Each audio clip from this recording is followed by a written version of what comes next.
and the whisper slid into Coruscant's orbital traffic like a knife into a sheath. From the viewport, the planet was a wound of light, a gleaming, endless cityscape that pulsed with imperial authority. Where Zara remembered the warm, chaotic glow of the Republic era, now cold, orderly patterns of white and blue dominated. Imperial patrol routes, security grids, the monolithic spires of the Imperial Palace, and the reformed, no, the defiled, Jedi Temple. Zara's hands were clenched on the armrests of the co-pilot's chair, her knuckles white. The Kolto had mended her ribs, but the sight of the temple, even from orbit, sent a jagged shard of ice straight into her gut. It wasn't a memory. It was a physical presence, a weight in the air. "Breathe," Kael said from the pilot's seat, his voice low. He was navigating the complex Imperial approach vectors with a calm efficiency that felt alien.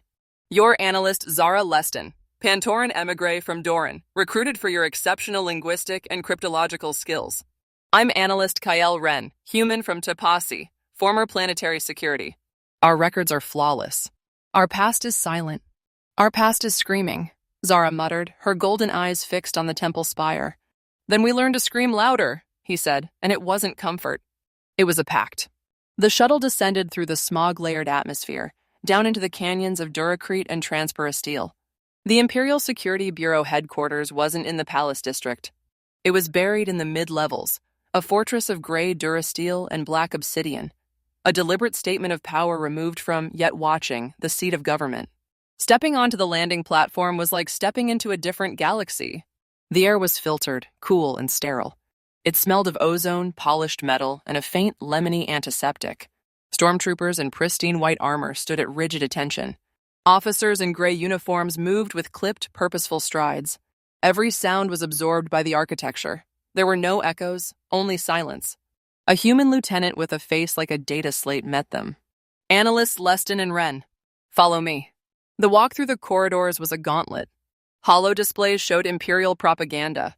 TIE fighters swarming over rebellious worlds, orderly lines of grateful citizens receiving rations, the Emperor's benevolence. The faces were all human, or near human.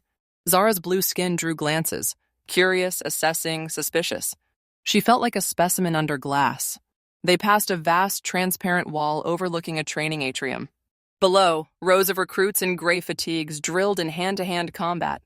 The thud of fists on pads, the grunts of effort, the bark of drill sergeants. It was a violent, rhythmic poetry. It was here, looking down at the controlled chaos, that it hit her. The memory wasn't a vision. It was a hijacking. One moment, she was in the cool, silent corridor. The next, she was 16 running. The polished floors of the Jedi Temple were slick with blood. Not a little. Rivers of it. It splashed under her boots. The air wasn't ozone and polish. It was ionized blaster gas, burning flesh, and the sweet rotten stench of voided bowels. The screams weren't barks from a drill sergeant. They were the high, desperate shrieks of younglings, the choked last breaths of masters, the electronic warble of clone trooper comms shouting, "Blast him!" A clone trooper, CT 9966, his helmet painted with a joke she'd laughed at yesterday, stepped out from behind a pillar. His blaster rifle came up, not at her, at a Twi'lek youngling, maybe 5, who had tripped and was scrambling backwards on the floor, his large eyes wide with a confusion that hadn't yet turned to terror. The barrel flashed. A single, precise bolt. A perfect circle appeared in the youngling's forehead. The back of his head exploded in a puff of blue mist and shattered Leku. The small body spasmed once and was still. Zara vomited. Acid burned her throat. She couldn't move. Analyst. A hand clamped on her bicep hard. She blinked. The sterile gray corridor swam back into focus. The lieutenant was staring at her, his expression a mix of irritation and concern. Kael was half a step in front of her, his body subtly blocking the lieutenant's view, his own face a mask of neutral alertness. "Is the analyst unwell?" the lieutenant asked, his tone implying defective. "The atmospheric filters on the shuttle were suboptimal," Kael said smoothly, his voice devoid of any emotion. "She's adjusting to Coruscant standard mix. It won't happen again." The lieutenant's eyes narrowed, lingering on Zara's blue skin as if it were a faulty component. "See that it doesn't. The ISB has no tolerance for weakness. Follow." He moved on. Zara took a shuddering breath. The phantom smells were still in her nose. Copper, smoke, shit. She felt Kael's fingers brush against hers for a fraction of a second. A bolt of pure, unadulterated terror shot through her, followed by a wave of shame so hot it felt like fever. She wasn't a Padawan. She was an ISB analyst. She had to be stone. They were led to a processing chamber, a cold white room with a single glowing holotable. A severe-looking human woman with her hair in a tight gray bun awaited them. She wore the uniform of a senior commander. "I am Commander Liana Gray," she stated, her voice like cracking ice. "You are here because your test scores and backgrounds, while unorthodox, show potential. Potential the Empire is willing to shape. Do not mistake this for generosity. It is efficiency." She gestured, and their dossiers appeared above the table. Zara's heart hammered against her ribs. There it was, Zara Leston, born Doran. Parents, Lyra and Jaren Leston, deceased mining accident. Education, Doran Prime Institute for Linguistic Studies. Specialization, cryptographic analysis and non-human behavioral psychology. It was a masterpiece of forgery. Every detail, every test score, every fabricated childhood memory Kira's slicers had planted was there. Their years in the Jedi Order, their service in the Grand Army of the Republic, utterly erased. In the Empire's eyes, they had never existed before this moment. "Your physical attributes," Gray said, her eyes flicking to Zara, "are a noted deviation from standard recruitment. The Empire values uniformity, discipline, and genetic purity. However, exceptions are made for exceptional utility. Grand Admiral Thrawn proved that alien intellect, properly directed, can serve the new order. Your test scores in pattern recognition and xenolinguistics are in the 99.9th percentile. You are therefore an asset. See that you remain one." The condescension was a physical blow, but Zara just nodded, her face a serene mask. "Understood, Commander." Kael's dossier was similarly pristine, if less remarkable. A competent, ambitious human from the Inner Rim, skilled in data analysis and tactical prediction. "Your training begins now," Gray continued. "You will undergo 6 months of intensive instruction in Imperial doctrine, counterintelligence, interrogation techniques, slicing, and wet work. You will be tested, psychologically and physically. You will break. You will be rebuilt. Or you will be removed. Is this clear?" "Yes, Commander," they said in unison. The next 6 months were a descent into a different kind of darkness. The Temple's darkness had been chaotic, an eruption of betrayal and blood. The ISB's darkness was clinical. It was the darkness of a sterilized scalpel cutting into a living brain. Their days were a grueling routine. 500. Physical conditioning. Brutal, gravity-adjusted calisthenics designed to break down individual will and rebuild it as part of the unit. 700. Imperial doctrine and history. Brainwashing disguised as education. The Clone Wars were reframed as a Jedi-led coup against a peaceful republic. The Jedi were power-hungry traitors. The Emperor's rise was logical, necessary, the will of the galaxy. 1000. Tactical espionage. They learned dead drops, brush passes, signal encoding, and surveillance detection. They were taught to spot lies in micro-expressions, to hear truth in vocal stress. 1300. Interrogation techniques. This wasn't about torture, though they studied that too. It was about breaking. They watched holovids of resistance fighters, their spirits systematically dismantled not with pain, but with isolation, with manipulated hope, with the destruction of identity. Zara had to write psych profiles on the subjects, detailing the precise moment their will collapsed. She saw herself in every one of them. 1600. Slicing and data warfare. Here Zara excelled. Her Jedi training had involved slicing into separatist systems, understanding complex data flows. Now she applied it to Imperial networks, learning to create backdoors, forge clearance codes, and leave no trace. Her instructors noted her uncanny intuition. 1900. Unarmed combat and weapons training. They learned Krav Imperial, a brutal, efficient style designed to maim and kill with hands, blades, or whatever was at hand. No honor, no rules, just termination. At night, in their separate Spartan quarters, they trained in secret. Kira had provided them with a secure private training module, a holographic suite that could simulate any environment, shielded from Imperial sensors. Here, the lessons were different. Silas was their tutor in the dark side. He didn't teach them philosophy or Sith codes. He taught application. "You're lightning," he hissed at Kael, his holographic form flickering. "It is a tantrum, a child's scream. You must focus the rage. Channel it.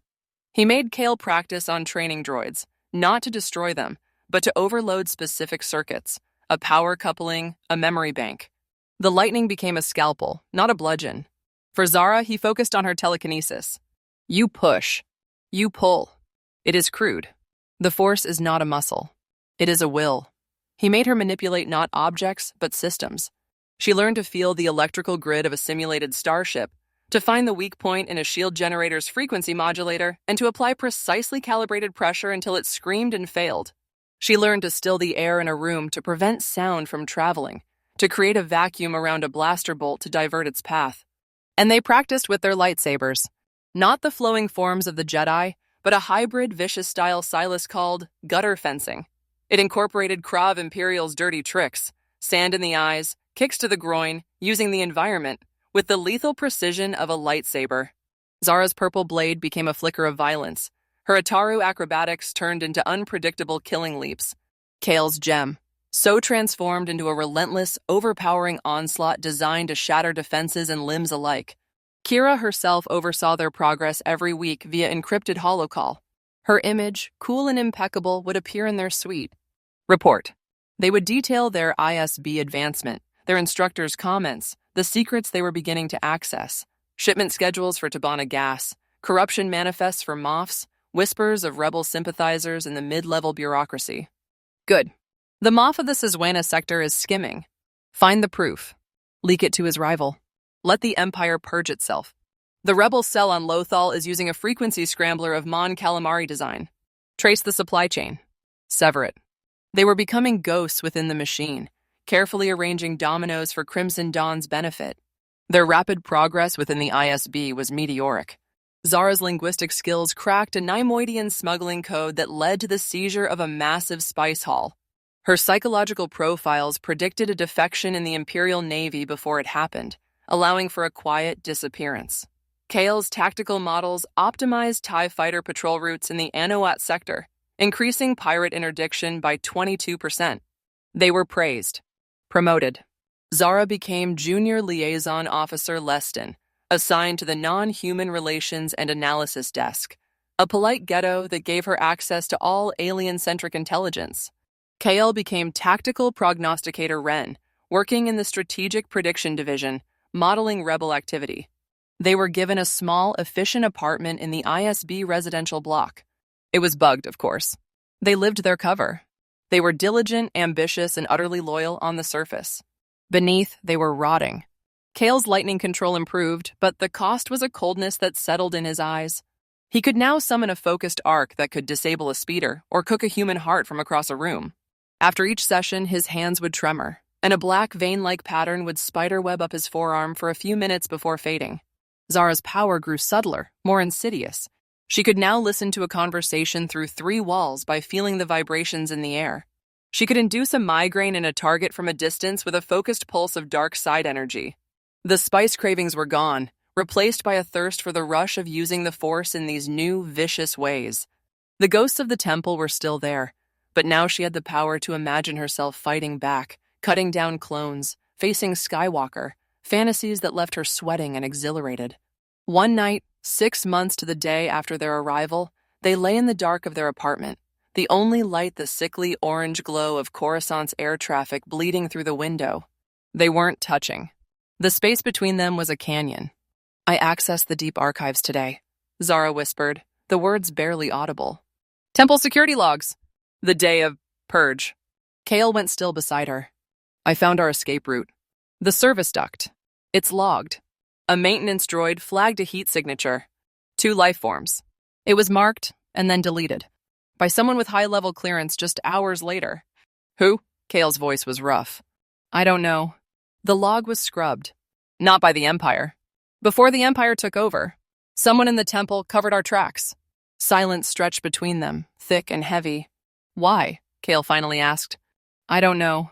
But it means we weren't just lucky. We were let go. The implication hung in the dark. Had they been spared for a purpose? Or were they pawns in a game that started long before Order 66? The comm unit on the wall chimed, a soft, urgent tone. It was their private, encrypted line from Kira. Zara answered. Kira's hologram appeared, her expression grim. Your evaluation period is over, she said without preamble. A situation has arisen. An ISB inspection team is missing on Nar Shaddaa. They were investigating Hutt connections to a black market kyber crystal trade. Their last transmission indicated they'd found a Jedi relic of significant interest. Then silence. Zara felt a chill that had nothing to do with the room's temperature. Kyber. Jedi relic. The official ISB is dispatching a recovery team in 48 hours. Kira continued. You two will be on it. Your cover is perfect. But your real objective is not to recover the team. She leaned closer, her eyes glinting in the holographic light. The relic they found is not a relic. It is a Jedi holocron. A very specific one, rumored to contain navigational data to hidden worlds, forgotten strongholds, and lists of Force-sensitive children who were never brought to the temple. The heir left the room. The Empire cannot get it. Crimson Dawn must. You will reach the site first. You will secure the holocron. You will eliminate any witnesses, including the missing ISB team if they are still alive. They have seen too much. She paused, letting the order sink in. Murder their own. Again.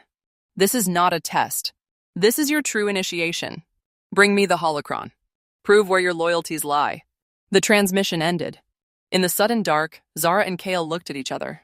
The orange light from the window cut across their faces, making them look like carved statues, one blue, one pale. They were no longer Padawans on the run. They were no longer just survivors. They were Imperial officers. They were Crimson Dawn enforcers. They were dark side apprentices. And now, they were being sent back to the hell that birthed them, Nar Shaddaa, to steal a piece of their dead order and murder their comrades to protect the secret. Zara's hand drifted to the lightsaber hidden beneath her ISB-issue tunic. It felt colder than ever.